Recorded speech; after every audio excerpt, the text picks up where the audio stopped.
Okay. Yeah, you're looking good. Thank you. Yeah, just shower. I was trying to figure out what that thing was, Stanley, because you had it up to your face, and I thought you had this thing on your head. Oh, this is a little drink ice thing. It was given to me at Chick-fil-A, so they made them for everybody. Nice. Hey, Gary. People are populating in. Hey, Gary.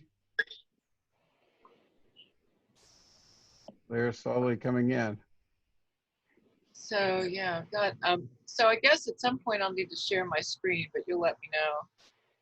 Yeah. They're slowly. Let me see where. Morning. Good morning.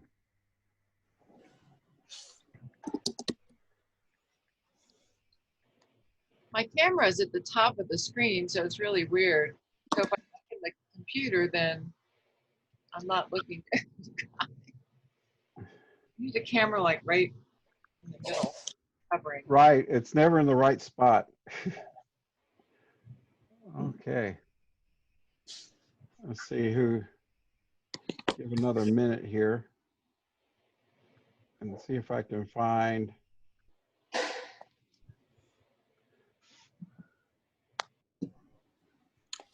Okay, let's see. Coast or except for me. Dodgeball joined us. Who's Dodgeball? Let's see. I am connected. Everybody slowly.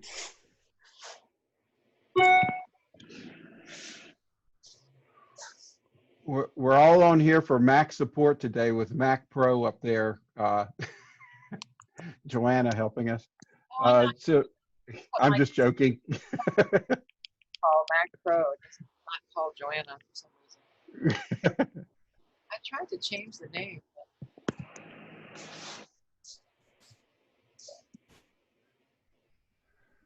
Okay, tell you what, why don't we start with just introducing people as they get a chance as they come in.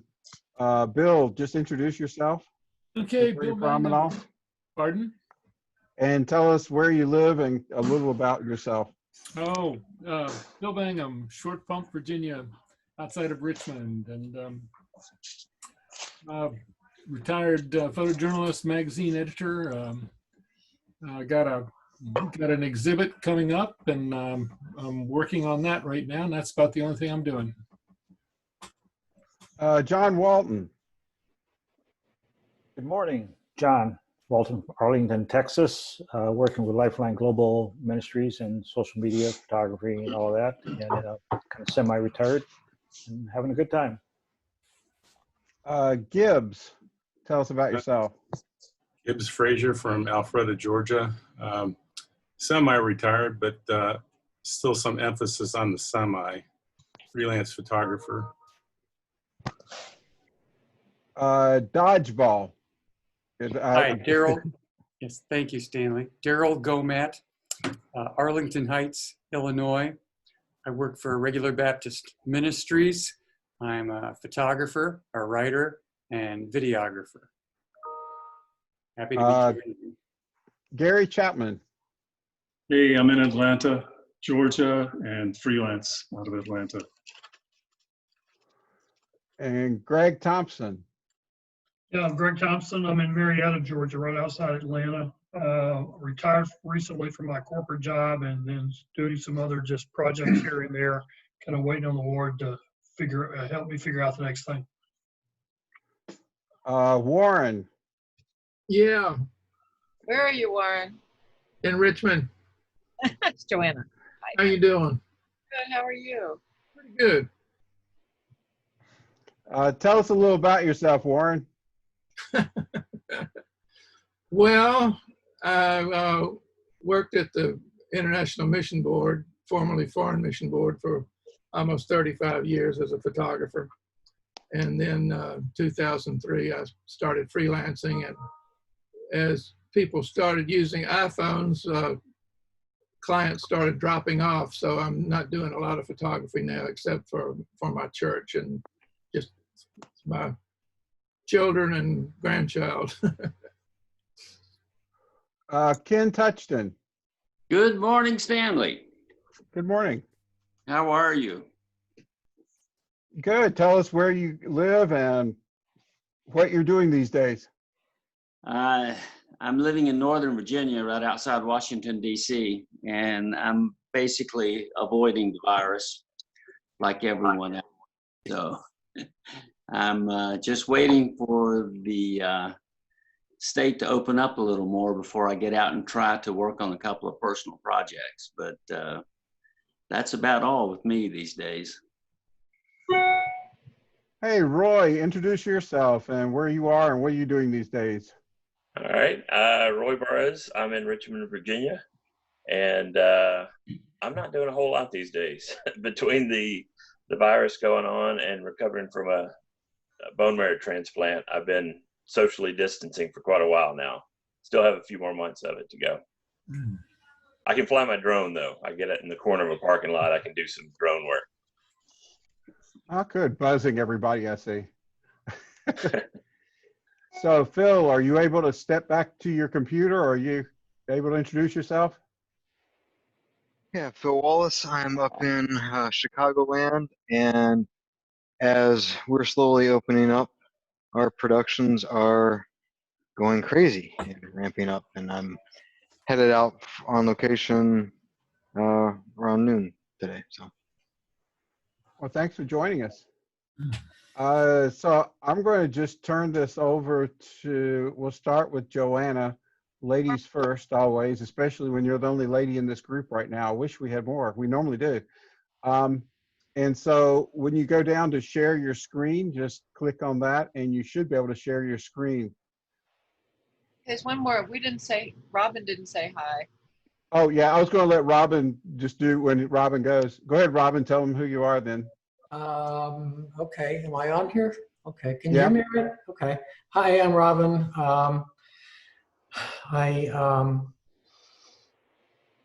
What do I do? I tell stories with pictures and sort of semi-retired, but not really. And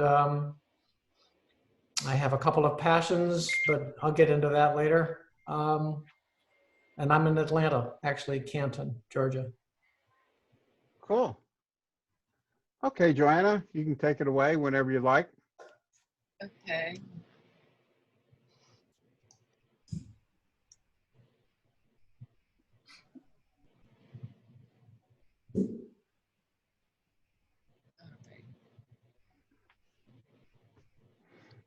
I put this in play mode, then it fills up the whole screen, so I think I'll leave it.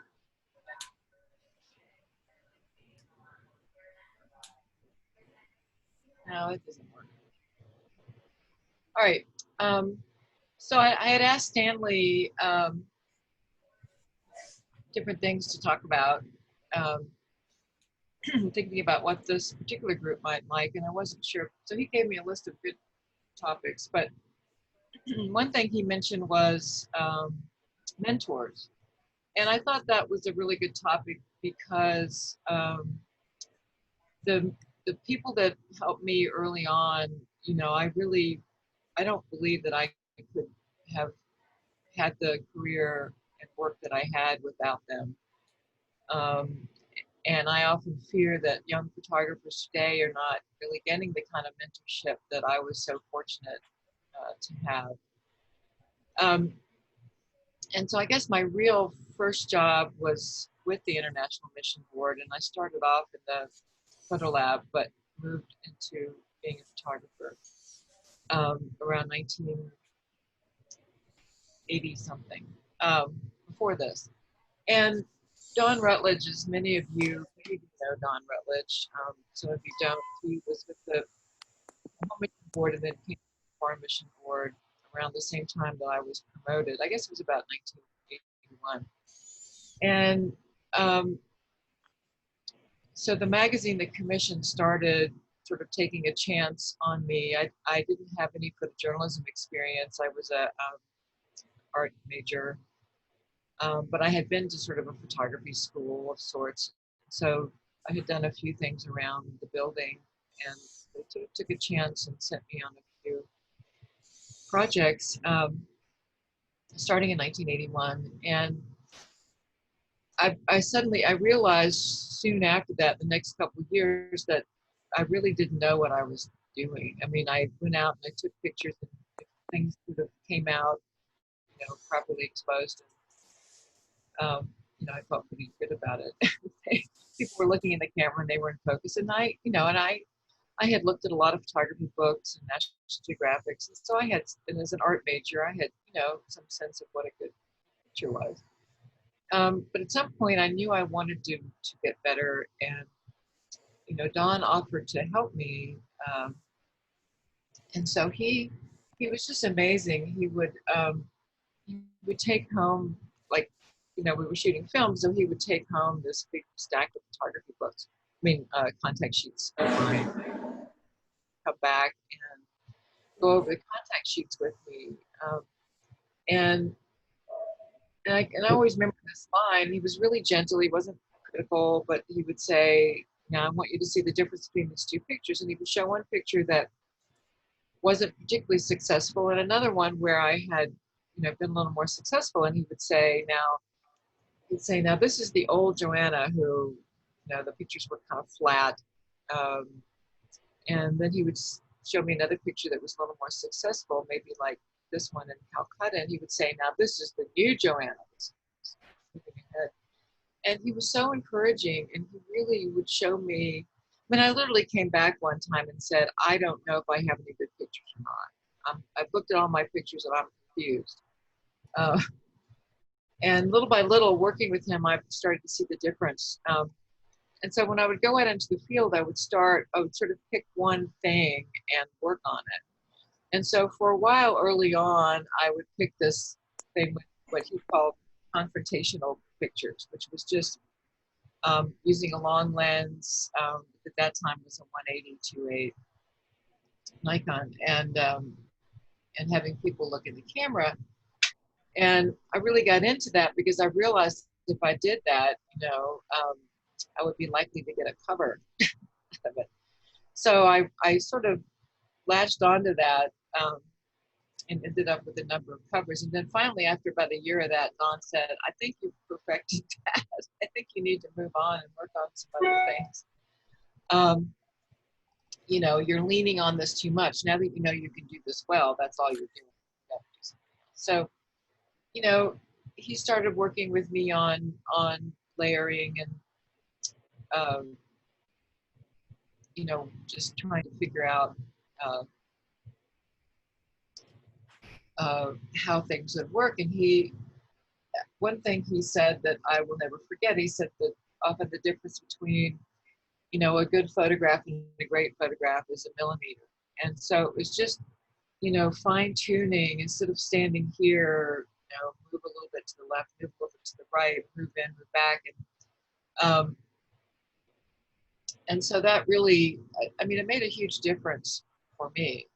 And also at the mission board at that time, it was kind of I call it, Warren will probably remember too, I'm sure you'll remember. To me, it was sort of a golden era because we had, great good photographers with Warren and Don.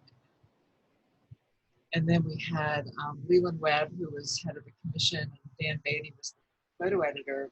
And Dan, I would go down to the commission trying to sort of lobby for my pictures. And Leland Webb would sort of joke and say, "Oh no, here's the Joanna coming again," trying to lobby with us. And then Dan would lay out all the pictures on a light table, so they were slides or prints from, little prints from the contact sheets, and say, we want to have the strongest pictures in there. So he really helped me. So as Don helped me to really actually get a foundation in what the heck I was doing, Dan helped me with pacing and realizing that, you're only as strong as your weakest link. And so I would just be lobbying for this picture, and he would take it out of the layout and say, "You missed that picture." And I'd be like, "Well, no, I don't." And he'd say, "Doesn't it look better without it?" You know, and I'm like, yeah, I guess it does look better without it. So, you know, so I call that the famous, you know, kill your darlings kind of thing that, now I can't remember who's famous for saying that.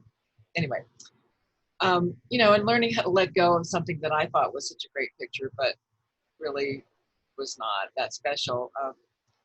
I only threw this picture in because I was amazed. It was a story in Northern Ireland and Baptists working in Northern Ireland. I was just amazed that looking at this, the commission actually published this picture.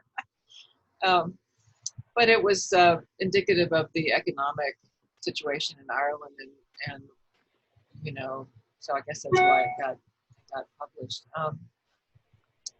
And so as I went on, you know, I kept,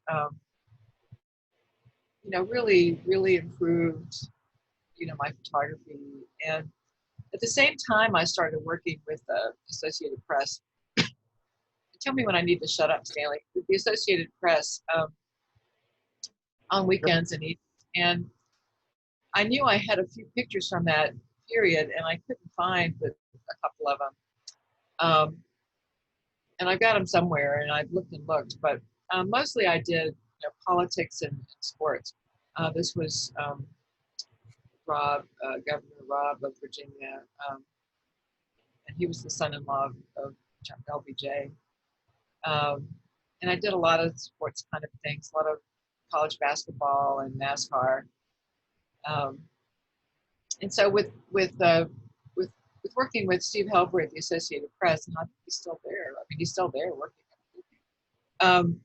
He really helped me using long lenses and really challenging me. And Don had also told me, look, the Foreign Mission Board is probably not going to challenge you that much. If you come home with a decent picture that, you know, works, they're not going to push you on it. You need to push yourself. But Steve would push me, so that was really good. So just using, you know, sports, anticipating action, using long lenses, and the politics part of it was just kind of being brave to just push myself to the front of the pack and say, you know, I've got to get the picture no matter what. So get out of my way. So, you know, all those things really helped. And then I did a year at U.S. News and World Report, and I worked, this was 1990, and I worked with Mark Godfrey. And, you know, he really took a chance on me and really had confidence. But one thing he told me, and I have to say I did not follow his advice very well because I was too scared. But he told me, look, we've got, you know, the wire pictures, we've got Reuters, you know, Associated Press, everybody else. And you get the picture that other people are not getting because that's why you're there. But I was always too scared not to, you know, get the picture everybody else was getting. But I did stories, you know, like this. I did this thing about police stress. Current news. Now this man was just like that. They didn't do anything to him. And so then the person who, so all of this was in the first 10 years. The last person, I mean, a lot of people helped me, but the last person who had a huge impact on me was my first photo editor at the National Geographic. And my first assignment was on the Palestinians, believe it or not, which was not a light assignment. But they really took a chance, and it was at the start of the Persian Gulf War back in 1991, so it was really crazy time.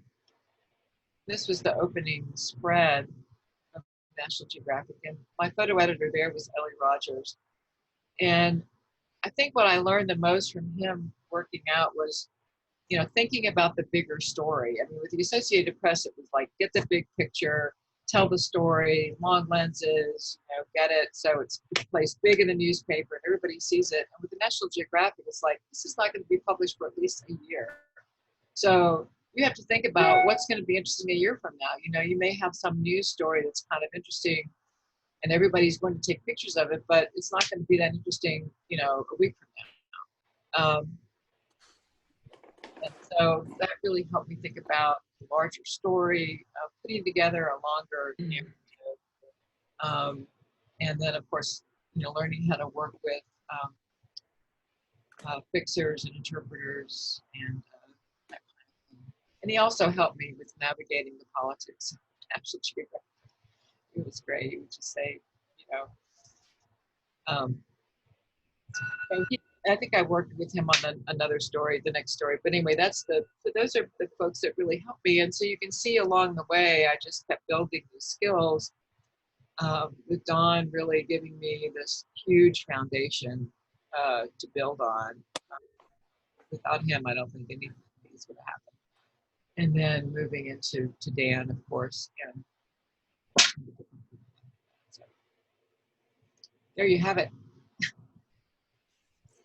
So I think awesome. that I was able to be so fortunate. I mean, I get excited when I work with young photographers and see changes in their work. Do we have any questions for Joanna? I was just thinking, Joanna. I was looking at the screen and the number of different people that are up here, and how many of them here, including myself, have been influenced by Don Rutledge. I only had the privilege of working with him directly for about 8 months before he retired. But way back in the 80s, he would see some of my work, and I'd get one of these long rambling letters from him, and it was more like trying to piece it or pull it apart to see, what are you actually saying here, and I've often wondered if that wasn't, purposefully, so that it would cause me to think rather than just give me some feedback of some sort. Yeah. I mean, and he talked to me a lot about when he worked with Black Star and just when you're in the cold, cruel world of the magazine photography, people aren't so generous or with helping you and also with feedback. I mean, you just either have it or you don't. And I remember years ago when right before Life magazine completely folded, I went up to see them, and I was sitting in the office with Peter Howe, and then we had these trays of photographs, slides. So he put the tray on, and he went through it like at lightning speed, like click, click, click, click, click, click, click, and I'm just like, oh my God! And they said, okay, thank you very much. So glad you came. Okay, so it was nice to have somebody like Don who would actually sit down and spend time with them, and not be so cruel. Some people would be like, what kind of picture is this? Which you would get from other editors. You're like, what are you doing? What are you thinking? You should put your camera down. You'll never be a photographer. Don did say that. But, he hasn't been a lot of us here. I was thinking.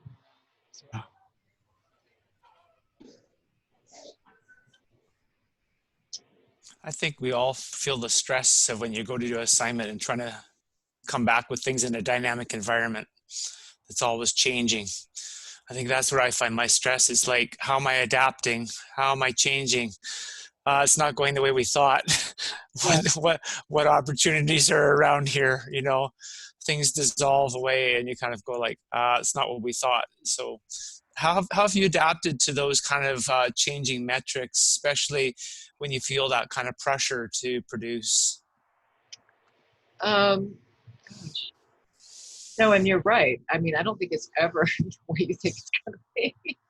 I'm trying to figure out how do I adapt. I mean, I think, and maybe early on too, again, I'm going to go back to Don because he would tell me, well, and another guy, David Harvey, who recognize his name, National Geographic. I remember I was sort of overhearing him talk to another photographer at a Virginia photographers meeting way back in the day, and he was telling him, don't scattergun. You get to a situation and there's all this stuff going on and you don't know what to do. He said, just pick one thing and do it. And you might be right, be wrong. Pick the best thing you can think of And then when you work that really well, go on to look at the other things. But he said, if you run around, trying to get everything, you're going to get nothing.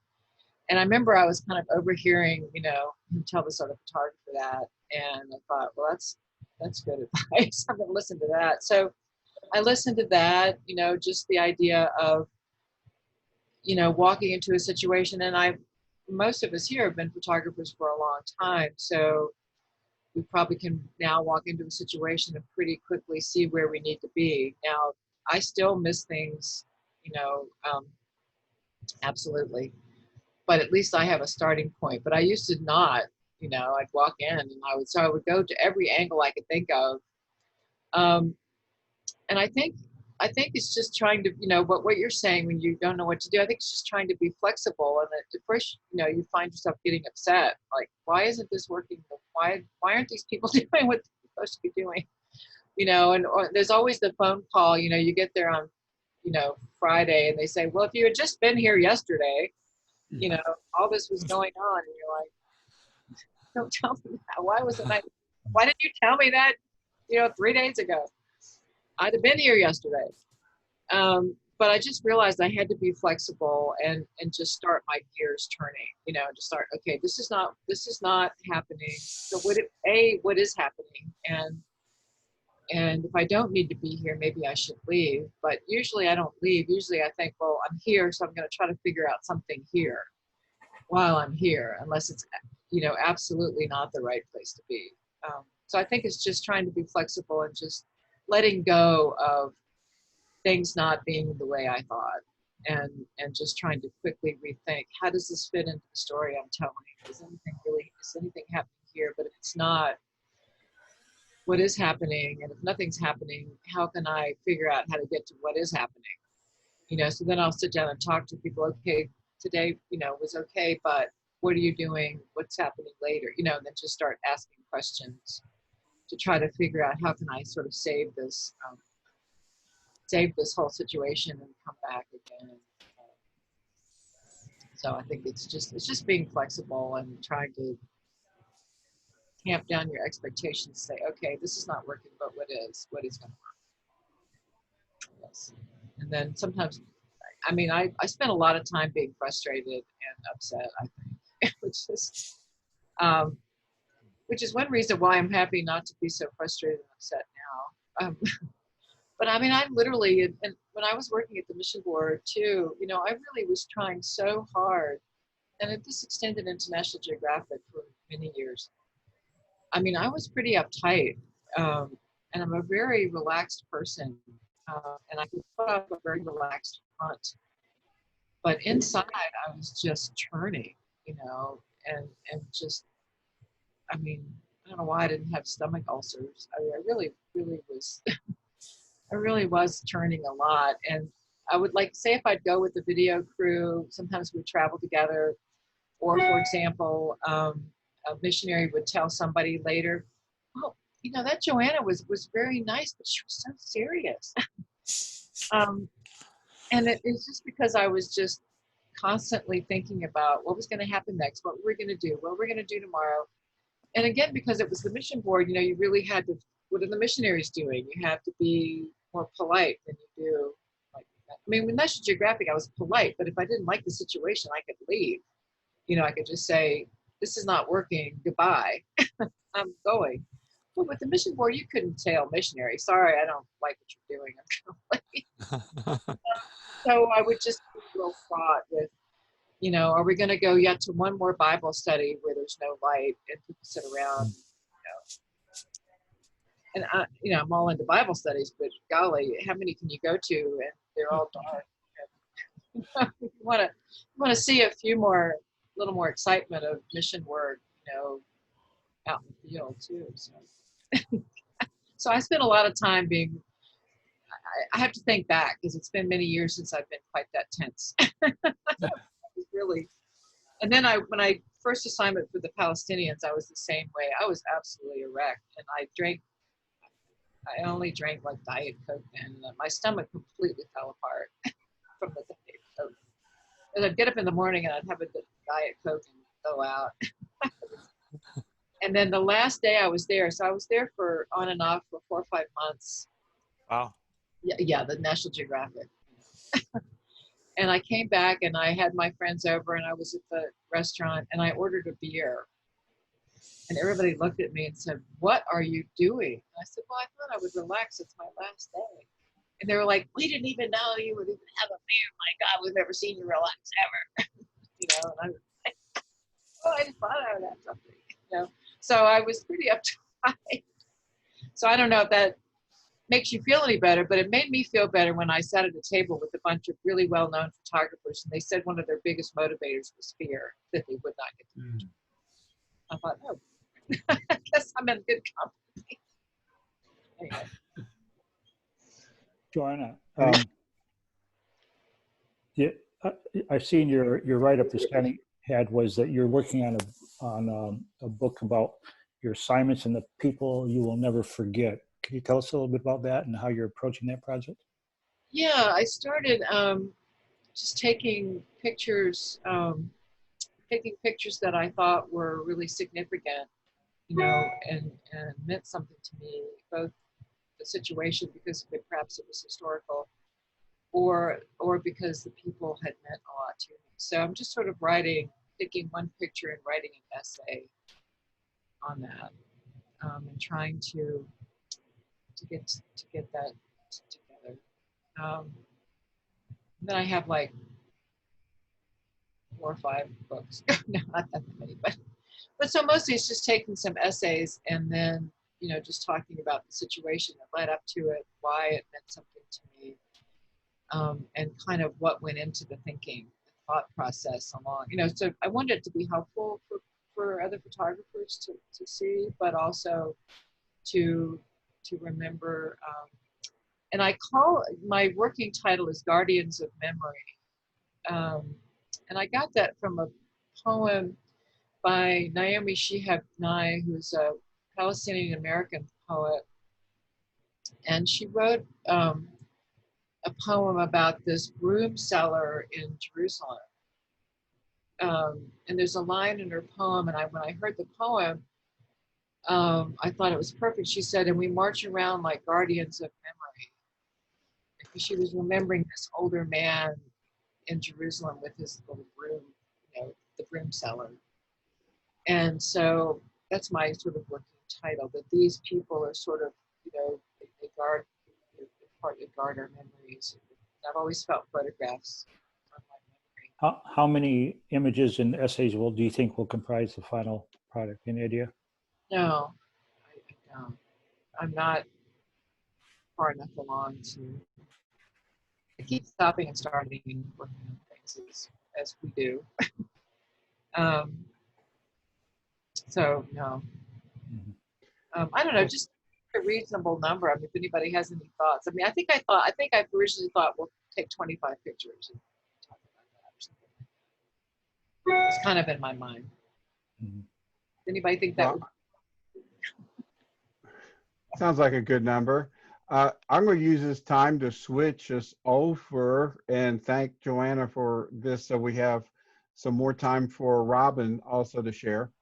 And so be sure you put your comments up in chat too, if you want to Joanna, or questions, and reach out to her. I'm sure she'd be glad to talk to you, especially if you have ideas on how to help her with her book. I'm sure she'd love the input. Thank you, Joanna.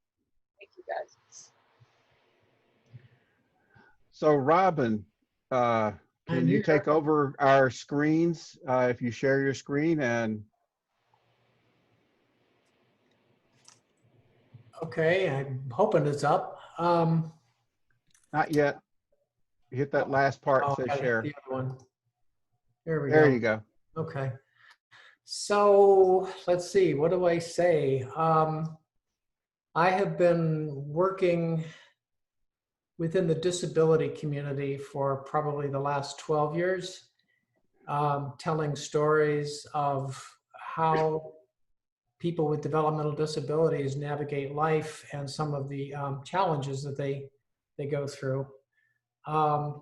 I worked for a number of years with Time and Newsweek and Business Week, and all the major news magazines and work with Zuma Press that syndicates my stuff. And it was probably about 15 years ago that I reached a point where it's like, none of what I'm doing really makes a difference, because it was just, here today, gone tomorrow kind of thing. And it was actually when the economy kind of went to hell in 2008, and I realized I needed to do something different. So I started just doing stories on the people with developmental disabilities. And I did that because my son has a challenge, a developmental challenge. And so I knew all these people, and just by raising him, and one thing led to another and to another, and I ended up with a contract with the state of Georgia, with the Institute, with the, what is it? Georgia Council on Developmental Disabilities. And so they wanted me to do a series of videos. And I'd never shot video ever before in my career. So I had to learn real quick. But that took me about a year and 2 months. And that was a very, very good contract. And I learned a lot. So it was on the job training. And then from there, one thing led to another. And I ended up at the University of Georgia with the Institute on Human Development and Disability. And again, it's using photojournalism to tell the story so that the general public kind of gets a better idea of what it means to have a disability. And, I think most people don't, if you don't have a child with a challenge, I think people don't, it's not in their life experience. And so my goal, as I defined it, was to help people understand a portion of society that is largely misunderstood and often rejected, mischaracterized, I guess. And everybody that I've met within here, to varying degrees, they all have a story. This particular image was a beauty pageant for young women with developmental disabilities at the county fair in Marietta. And so it's just something that I was actually assigned to go do it by a local newspaper, and I jumped at the chance to do it. And these kind of stories, I think, really help illuminate and educate to the general public what it means to have a challenge and just be part of society. That's the whole point, is that people with disabilities need to be a part of community, a part of society, and not kept apart from it. So I continue to do these stories, these projects. One pivotal moment was probably 12, 13 years ago, and I was able to follow this woman. Her name was Lois Curtis, and she was the central focus of a Supreme Court decision 20 years ago, which basically changed the landscape for people with developmental disabilities, that said, if you're in a state institution and you're isolated and insulated from community and you're kept apart from the rest of the world, that's a violation of your civil rights. And so they mandated the state institutions nationally to close and relocate these folks into community. And this is Lois Curtis, and she's riding a MARTA train, even though she had lived most of her life in a state institution. And now that she was out, she was really enjoying life. So these are the kind of stories, like I say, that just help educate and illuminate. I was able to take that experience and do other stories, like for a local newspaper in Marietta. I mean, I'm basically, I've returned to my roots of small town community journalism. I loved doing things for the New York Times. I love doing projects for Newsweek and Time and all of that. But what I'm finding is that in my own way, I can make a difference locally by telling stories where I have sort of a free range to do photojournalism. They don't get a lot of that. They get a lot of snapshots from their reporters, but they don't have any staff photographers. So now that I have sort of wormed my way into the managing editor's heart, he says, go make pictures and go tell stories and do what you do. So I don't make a whole lot of money at it, but it feeds my soul. And I know that's why I do this, because I feel like what I'm doing is making a difference. And it's I don't know, it's what I'm called to do. Let's put it that way. So I did a number of documentary projects for the University of Georgia Institute on Human Development and Disability. And one thing led to another, and had an exhibit last year at the Legal Aid of Atlanta Society. Again, 20 years ago, when the Olmstead decision was released at the Supreme Court, and it changed how people with disabilities are treated. But despite the law, there were a lot of instances where people were still mistreated and ignored and shunned. Like this fella was in a state hospital, a prison hospital, even though he was never convicted of anything, but they just said, well, that's the best place for you. And so he lived in a state hospital for like 11 years. And everybody said, you don't belong in here. But the state said, well, we don't have any place for him. So he stayed there until I made these pictures. And then somehow they found a place for him about a month later. I got to do these stories of people who basically got lost in the system. The disability system in Georgia is like a granny knot of dysfunction. And they didn't really like what I was doing. And they kind of blocked me in a lot of instances. And so what I know for a fact is that if you piss somebody off, then it means you're doing your job. And again, it kind of comes down to showing how people live. People with disabilities are just like you and me, and they have needs and desires and wants, and everybody's got a story. Like this young man, he was living in a nursing home because his family couldn't deal with him because of, he was nonverbal, couldn't walk, couldn't do much of anything, but his nurse felt like, well, you're wasting away in here and children should not be in nursing homes. So she adopted him and brought him home to live with her.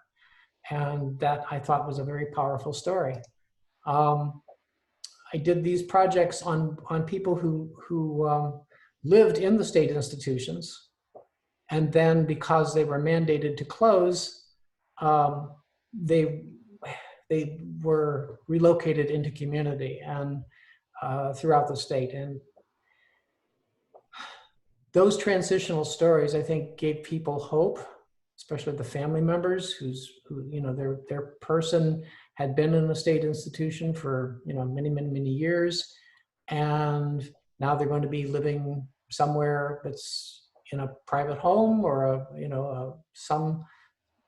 not a nursing home, but some facility that allowed them to actually be a part of community. Again, this particular image was part of the Olmstead at 20 series that I did for the Atlanta Legal Aid. This man here and his 90-year-old mother, Ricky, he's 57, or he was about 6 years ago. He lived his entire life in state institutions, and then they had to, the Central State Hospital in Milledgeville, Georgia had to close. And so now he's unfortunately living in a very small nursing home and not getting out.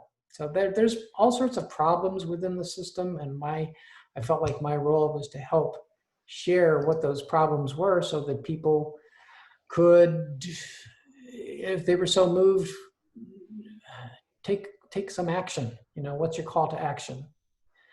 My call to action is people need to know what these needs are for this community, and they need to, or I think it should touch their hearts enough to where they let their legislators know that to keep 9,000 people on a waiting list for Medicaid services in Georgia, where people wait for years and years and basically languish at home with nothing to do and no supports, I think that's inhumane. And so what does that mean? Does that mean I'm an advocate? Damn right I am. I don't apologize for the fact that on this particular issue, I am a very vocal, or at least visually vocal, advocate for disability rights. I'm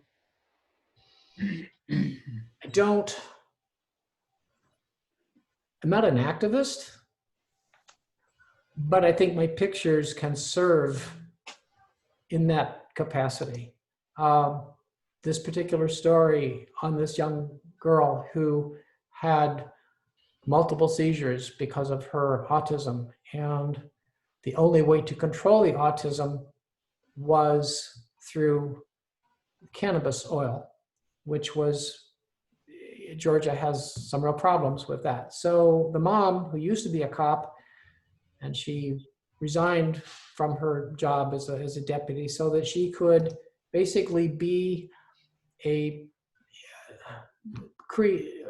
join an underground network of cannabis oil providers so that her daughter could have it, and other people who had children whose seizures could only be controlled with the marijuana, with the cannabis oil. It's like CBD oil, only it's got a little bit more to it.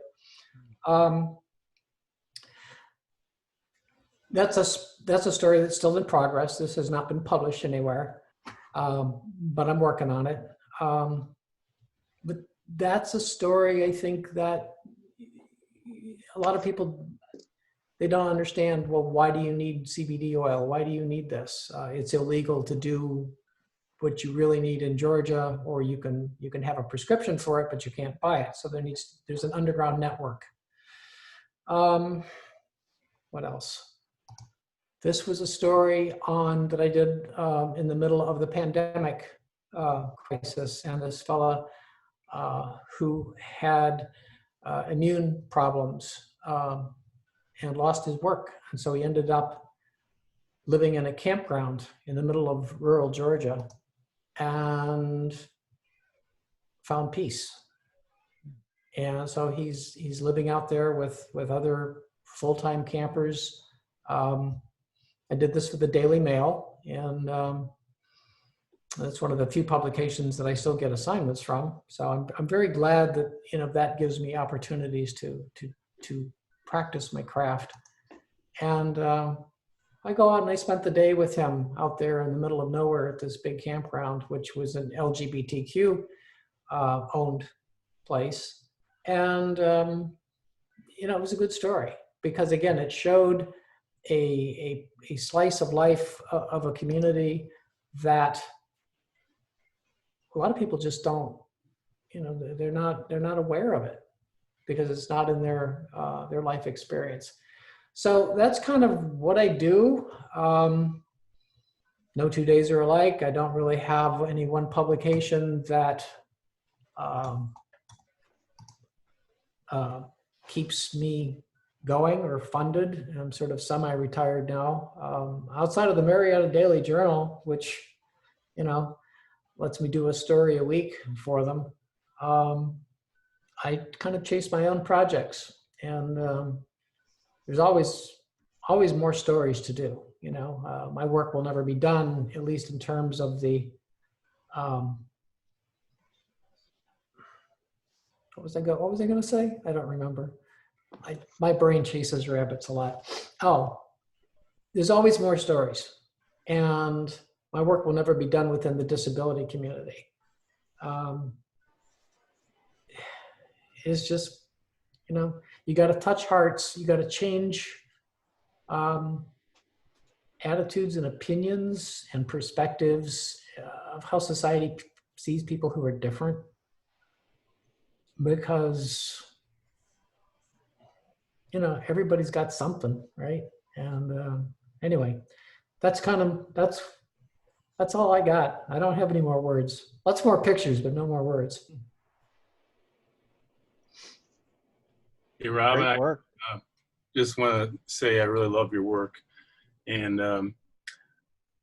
every time I see your stuff, I get this sense of immersion. I mean, I'm just pulled right in. There's such a sense of intimacy. And I know you like to work tight. Can you kind of talk about that, your subject, the camera distance, and, you know, just expound on that a little bit more? I use pretty much 2 lenses. I use my 24 to 70, probably 80% of the time. And I shoot wide and I get in tight so that, you know, I can tell what the person had for lunch. You know, I believe in getting close to people because that's where the intimacy happens. I don't like working with an assistant unless I absolutely have to, because I think that sort of breaks that bond, that connection with the people. I just like working wide and coming in, and for the sake of variety, I'll use, you know, 70 to 200 just to give some different looks to the take, but it's mostly those 2 lenses. Sometimes a 17 millimeter, but the older I get, the lighter I want to travel, and I don't want to carry 3 bodies. So I make it 2, but I'd say probably 24, 28, 35. Those are my go-to focal lengths, really. Full disclosure about the CBD oil. I'm actually a user of it. A lot of people don't know, but I fought chronic Lyme disease since 2004. More information you want to know, but sometimes I wake up with just crippling anxiety, and the CBD oil takes care of it. No high, it just knocks out the anxiety. In fact, right, today I woke up with crippling anxiety, and the CBD oil does the job. So keep working, full steam ahead on that story, because it will help a lot of people. Yeah, we of course it's legal here in Colorado, and Charlotte's Web is one of the leading CBD oils for epilepsy. That was they're near Colorado Springs, and I did a story for the Washington Post one day thing with a family who had moved out here so their teenage daughter could get, this was some years ago, I think now you can get the medical, well, I think it has a small amount of THC, which is so minimal, but the Charlotte's Web does incredible stuff for these kids. These kids that were having, like you said, 1,000 seizures a day and just could not live a normal life. And the CBD oil just brought it down to almost nothing. And then they could have, and the alternative, they could have a normal life again. The alternative was these strong drugs that just made them zombies, you know, and the CBD oil just, you know, and it's funny, you know, you were saying something about with the THC, it should, you know, there's not much THC, but really, if you look at it, if you're thinking it as a medical thing and not a recreational drug, I mean, it's so minor compared to some of the very strong prescriptions that we have that just get people addicted and knock them out. And the opioid crisis, the small amount of THC is nothing. You don't get addicted, and it's. I mean, I don't do that. I do some CBD oil, just straight CBD occasionally. For mild anxiety, or it really helps inflammation. I give some to my dog to help her arthritis. She's walking better, she's not in pain. So, you know, It's funny to me that some of those things are not legal when you have these crazy drugs that just cripple communities and the legal side. But anyway, your work, Robin, is amazing. And I was just wondering, how do you find some of the people that you have photographed, like the young man that was in prison, in a prison for so long? That particular story was part of the Olmsted at 20 project that I did for Atlanta Legal Aid. And they had been working with this fellow for several years to try to get him out of there. And they just were not having any luck. So he was on the list of folks that they had been working with, because Atlanta Legal Aid actually was the agency that brought the case to the Supreme Court. So they argued before the Supreme Court. So this is who they are. This is what they do. And they're passionate about it. And I was given a grant to do a series of portraits for this project, and the exhibit is still up. I think it probably will be part of their permanent exhibit of about 12 people that were impacted by what they do. He was one of them. So everybody that I was to photograph was somebody who was basically a client of theirs. No, I think the work just, and I'll shut up here in a second, just brings me to tears. It's just beautiful work. And thank you. And I think, it's interesting, you were kind of almost apologizing, but not apologizing for being an advocate. And that, I think that's so important. And I think it's, especially, that's something I feel too now at this point in my career. I want to be more in that direction. But I think what's great about it is bringing, what I believe are the ethics of photojournalism to advocacy work. So it's honest and it's powerful, and they're real stories that you learn as a photojournalist, and yet you're working for a cause that can make real differences, in legislation and helping these young people or adults that are. So it's just amazing work. Well, I know there's a fine line between advocacy and supposedly objective photojournalism, but I kind of take issue with that a little bit, because everybody brings their own sack of rocks and their own perspectives to the shoot. Objectivity, I think, is a great goal, but we're not robots. We're human. We all have different ways of looking at things, of seeing things. Our life experiences shape who we are and how we approach a story. So the fact that I have a son with a disability colored how I do these stories. The fact that, for whatever reason, I'm drawn to people who are marginalized, who are misunderstood, who are, because,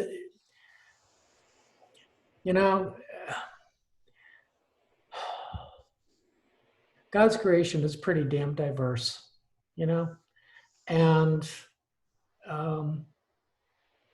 I think it's so much wider than so many folks admit or can see. But I guess that's why I'm drawn to some of these individuals who maybe they're just different, more different. I mean, we're all different, right? We're all unique. But that's where I'm just drawn to those souls, because I think it helps people understand humanity better. That's all. It strikes a chord with me, because sadly enough, we helped a Muslim family that the court tried to take the child away from the parents. He was a young boy. He had some mental disabilities from suffering from anxiety, and actually in Iran when they were there and transitioning out of Afghanistan. And for 3-4 years, we worked with this whole family to try to get them through. Eventually, they applied for custody from him and as well to take them away. And thankfully, we won that court case and got the child back. But we should have used photography too. It really shows me like we were battling in a different realm. But I think if we could have shown, he was lost between, he was only 15. He wasn't an adult, and they didn't know where to put him. They said he was too violent. And because the parents could only speak Farsi with him, and people were speaking English with him, and he didn't know English very well. There's all sorts of complications. It was like a horrible situation, but by God's grace, they finally got their kids back. And but that whole issue, like you said, one picture can really show what was happening. They were actually stationing people outside to contain him in his room, and he couldn't move. It was just, it was like being incarcerated, a young kid at 15. And then he was then, finally, they even separated them from the family. It was just, I won't go on much more, but that was really interesting to see how a picture can change that situation.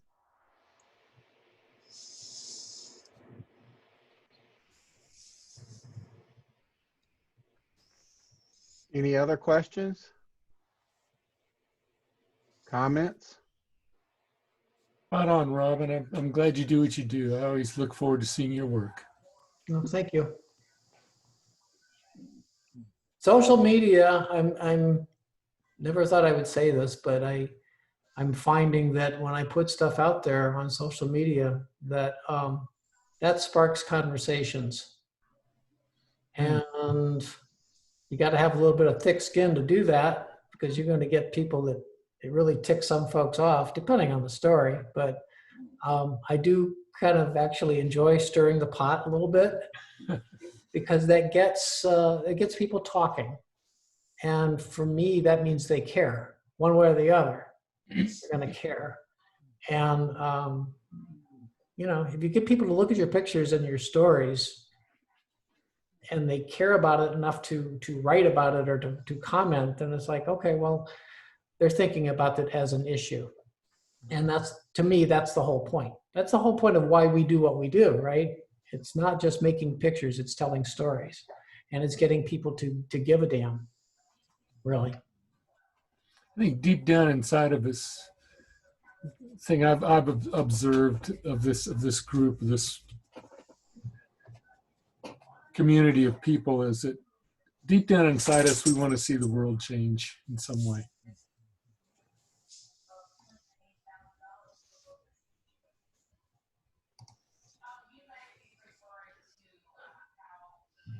Well, thanks, everybody. I want to tell you that both Joanna and Robin's work has always been very inspirational to me for years. And both of them are just, you know, you look at their work and you're going, why am I taking pictures?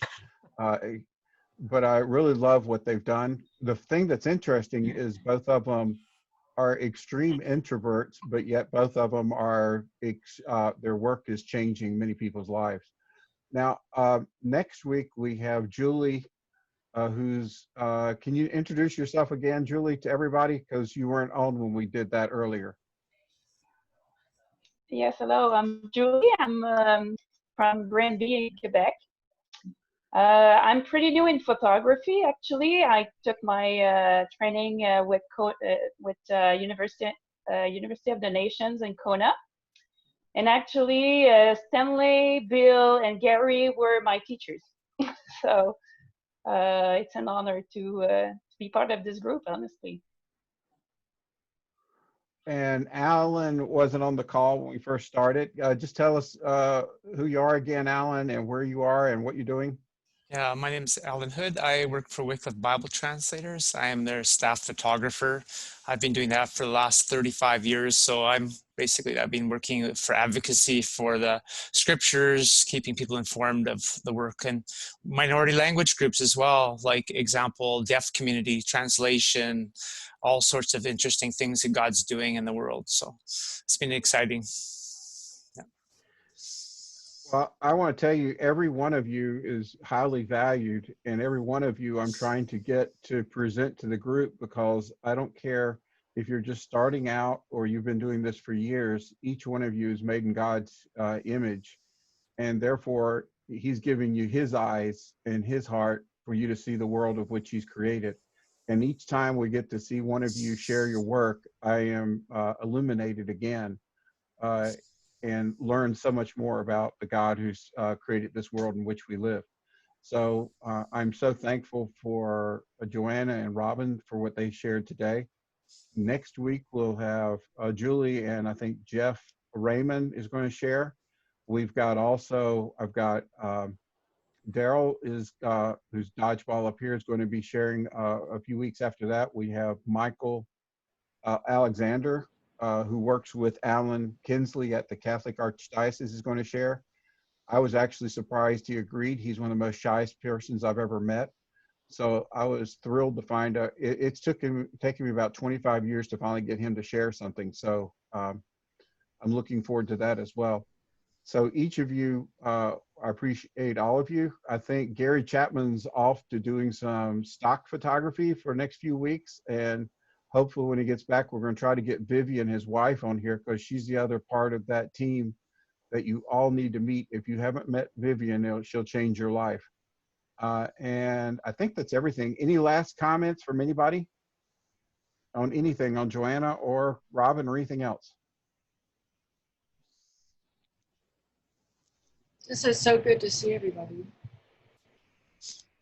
Great to see everybody's work. It's really been inspiring for me to see other people's stuff and what you people do. It's just every week I really am actually enjoying this, to getting to know it, see your work, and getting to hear your stories. Fantastic. What I like a lot also is the fact that a lot of you are asking some really good questions as well, and that as well has helped not just the presenters, but your questions and engaging one another has been really uplifting. So until next week, I thank you all for showing up this week. And again, I cannot thank Joanna and Robin enough for sharing. They're just awesome stuff and work. So I'll see you guys next week. Have a good week. Thank you. Bye-bye.